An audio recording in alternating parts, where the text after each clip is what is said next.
So we have a new vision for the next phase of the work of compassionate systems change in the world. And whereas we've been prototyping for the past decade, working across the sector of education, basically all layers of the system of education for compassionate systems change, we've learned a great deal, and it's incredible how well the framework adapts to different contexts and different kind of local settings. So we've had people from so many different cultures who are really buying into it. Of course, everything we do is science-informed and based, and it blends. It's a very eclectic framework. It blends in multiple ways, what it means to be a human being, what it means to be a social species, and what it means to create structures that are conducive for human and planetary flourishing. All of that we would like to bring to the city level.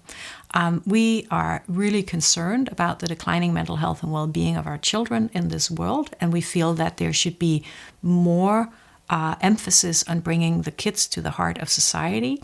And then we would like to see what we call good ancestor cities, like city structures who really work towards securing that there are safe spaces and healthy places to live, also for future generations. So we'd like to see local initiatives on how to preserve clean drinking water, recycle water in a good way. We'd like to see ways in which we can reduce the loss of topsoil, how we can locally stabilize our biodiversity and our ecosystems, and so on and so forth.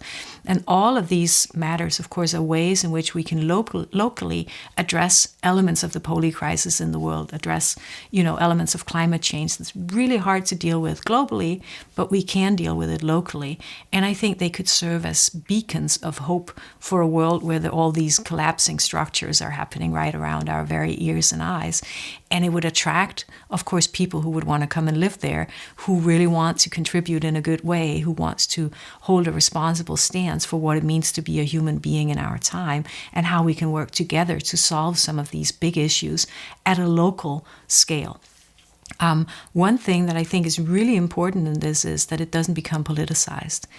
These matters are not matters of politics. In fact, in our framework, in a compassionate systems approach, it is clear that the greater diversity and the greater variation that you have of opinions, of people's backgrounds, of age grades, of all kinds of ways in which people identify will increase and grow resiliency in the local ecosystem. That's what happens in nature, and that's what happens amongst human beings as well. We learn and grow when we're with people who think and feel differently than we do.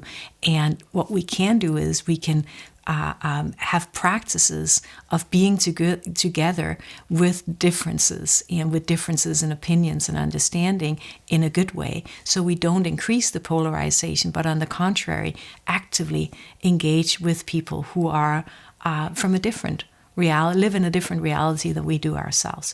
So at the heart of the Good Ancestor Cities is we want our kids to thrive and flourish, and we want to make sure that there are safe spaces for future generations as well. And in that process, people in those cities will thrive and flourish as well. Ideally, we'll have at least 10 prototypes over the next 2 years, and ideally they're distributed around the globe, so at least in all continents there's at least one.